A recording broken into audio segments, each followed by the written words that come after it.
Buenas noches, camaradas. Hoy voy a tratar un tema central en la ciencia marxista, un tema que lamentablemente no ha sido tratado con el detalle y la profundidad necesaria, ya que es un tema central, ¿no?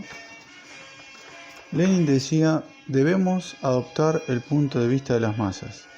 Esta cuestión está tratada muy por encima en la página de Facebook Estrategia Leninista, que los invito a todos, por supuesto, a que vean esa publicación.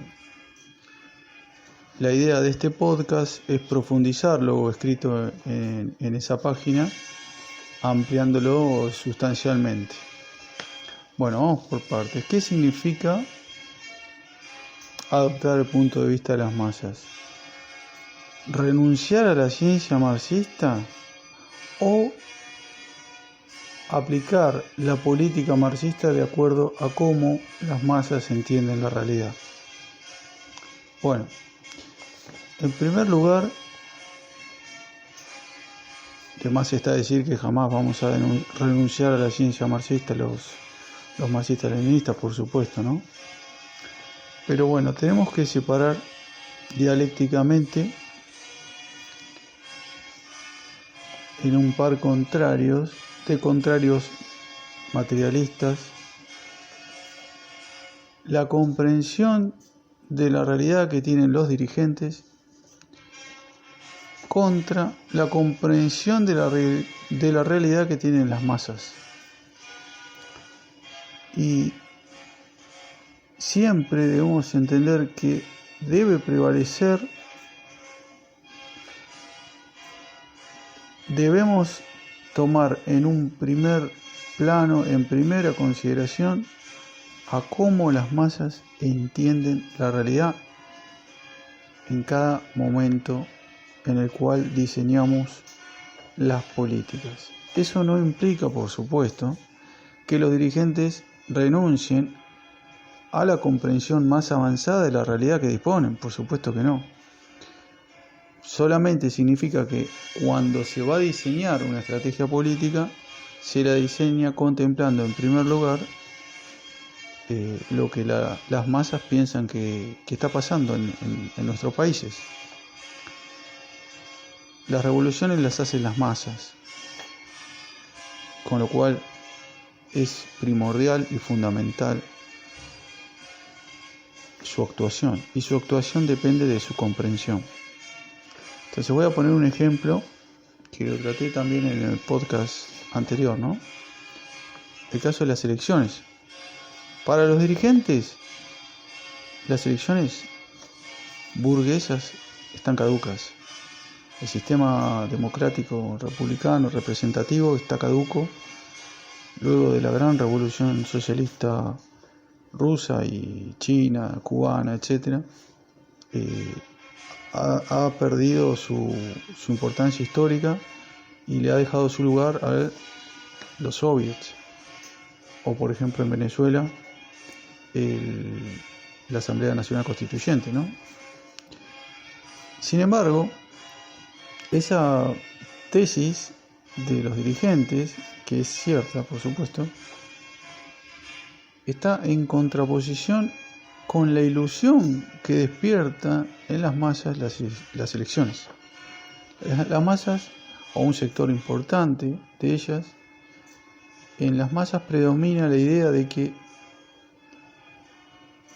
tienen ilusiones acerca de que quizás tal candidato o cual candidato, si lo votan, pueda llegar a representar una mejoría para sus condiciones de vida. Por supuesto que eso es falso, y nosotros debemos encargarnos de destruir esas ilusiones. Ahora, para destruir esas ilusiones nos encontramos con otro problema, porque tenemos otro par de contrarios. Vía teórica, es decir, explicando pacientemente a las masas que ningún gobierno progresista, entre comillas, de la burguesía, como por ejemplo los Fernández, puedan solucionar más que temporalmente y con algún que otro parche la situación de algún sector de las masas, sino que Lo normal es que en épocas de auge económico den algún tipo de hueso, como decimos, y se lo saquen en la primera crisis que continúe, ¿no? Por eso, lamentablemente los marxistas otra vez debemos adoptar el punto de vista de las masas y entender que las masas aprenden por la práctica.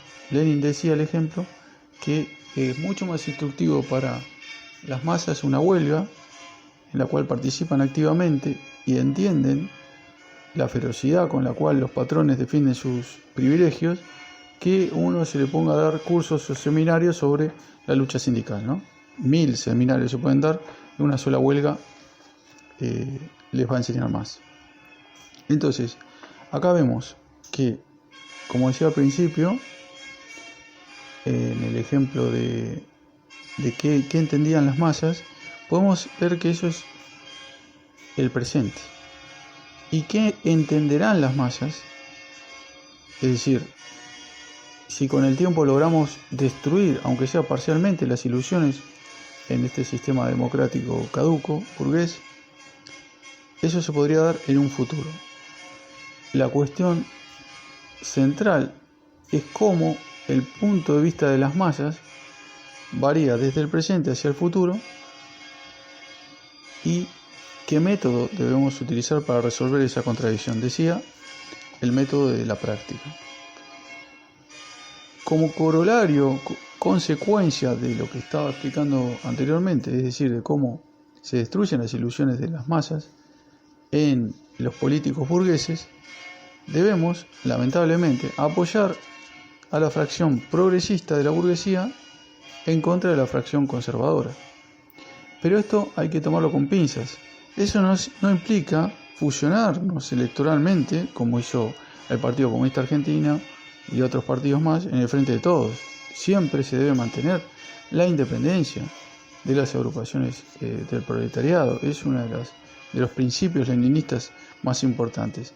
Esto se refiere a que, llegado el caso, se presentan en un gran frente organizaciones de izquierda, progresistas de verdad, es decir, comunistas, socialistas, troquistas, etc. Y sale tercero, cuarto, y la cuestión se debe dirimir en un balotaje entre los conservadores y los progresistas. Bueno, obviamente votaremos a los progresistas, pero como mal menor, digamos, ¿no? Bueno, ¿y cuál es el objeto de todo esto? Que lleguen al gobierno, ¿sí? Cuando llegan al gobierno, las masas van a poder ver en la práctica que todas las promesas electorales eran vanas, falsas. Fíjense que el gobierno último ni siquiera puede sacar a los presos políticos de su propia agrupación, ¿no? Y habían prometido en la campaña que se iban a encargar. Bueno, todo mentira, por supuesto. Entonces, esto para empezar. Y por último, quería comentar un pequeño agregado mío, que esto no lo trató Lenin. Las dos cuestiones anteriores sí las trató Lenin, ¿sí? De adoptar el punto de vista de las masas en el presente y en el futuro, cómo se va transformando vía práctica, vía participación de las masas en el gobierno, ¿no? En ver cómo el gobierno incumple sus promesas. Quería hacer un pequeño agregado que tiene que ver con la defensa de las condiciones de vida de las masas. ¿Cómo defienden sus condiciones de vida materiales, ¿no? Bueno, acá también quería proponer un par de contrarios. Cuando el ataque es directo y cuando el ataque es indirecto. Recordemos que la burguesía argentina, por ejemplo, el 17 de diciembre del 2017 quiso sancionar una ley que rebajaba las jubilaciones en forma directa, ¿no? Bueno, eso despertó la indignación popular. Más de 7 toneladas de piedra le tiraron al Congreso y Macri debió abandonar esa política y ahí comenzó el fin de su gobierno. También, por ejemplo, la política del déficit cero de la Rúa fue algo parecido, es decir, una rebaja del 10% directa, una rebaja directa del 10% de las jubilaciones propuesta por López Murphy fue inmediatamente resistida y despierta la indignación. Ahora, no pasa lo mismo cuando, por ejemplo, el gobierno de Fernández Fernández, que en ese sentido es más inteligente, es decir, conoce más la naturaleza de la cabeza, de los cerebros, de las masas, de cómo piensan, logra el mismo fin o incluso sobrecumple las metas de rebajar las jubilaciones, pero no a través de una ley que modifique las jubilaciones o directamente de una rebaja, como hizo López Murphy, el gobierno de la Rúa, sino mediante la inflación, como hizo en este año y el anterior, es decir, 2020 y 2021. Logró una rebaja de más del 30% real de las jubilaciones y de los salarios. Sin embargo, poca respuesta hubo de las masas. Eso se debe a que lo que prevalece, debemos entender los marxistas, que lo que prevalece en las masas es la respuesta emocional. Eso se debe a su cerebro primitivo. Las personas tenemos dos cerebros en contradicción, digamos. El cerebro primitivo y el cerebro avanzado. El cerebro primitivo es el de las respuestas emocionales, automáticas, el enojo, ¿no? El miedo, que despierta la indignación y la inmediata actuación de las masas. En cambio, si digamos la estrategia que utilizan los gobiernos burgueses es mucho más elaborada e indirecta, las masas no se indignan, no responden y cuesta muchísimo más organizarlas y levantarlas. Puedo agregar al respecto, fíjense, los procesos de rebelión de masas en Chile, en Ecuador, en Colombia, la huelga general indefinida, fue porque lo mismo, ¿no? Las masas chilenas, ecuatorianas y colombianas se indignaron ante una política directa. En el caso de Chile, aumento del metro; en el caso de Ecuador, aumento de la nafta; y en el caso de Colombia, aumento de los impuestos. Con lo cual la respuesta fue inmediata. Distinto hubiese sido el caso que, repito, esos gobiernos proimperialistas yanquis incondicionales hubiesen adoptado la estrategia de rebaja de las condiciones materiales indirecta que hizo muy inteligentemente Fernández. Espero que haya servido el podcast. Ahora igualmente se sube automáticamente a YouTube. Y bueno, la idea es seguir profundizando en esta línea. Como decía, hoy traté 3 temas fundamentales, 2 del maestro Lenin y 1 que propongo a consideración de los camaradas para el debate teórico. Venceremos, camaradas.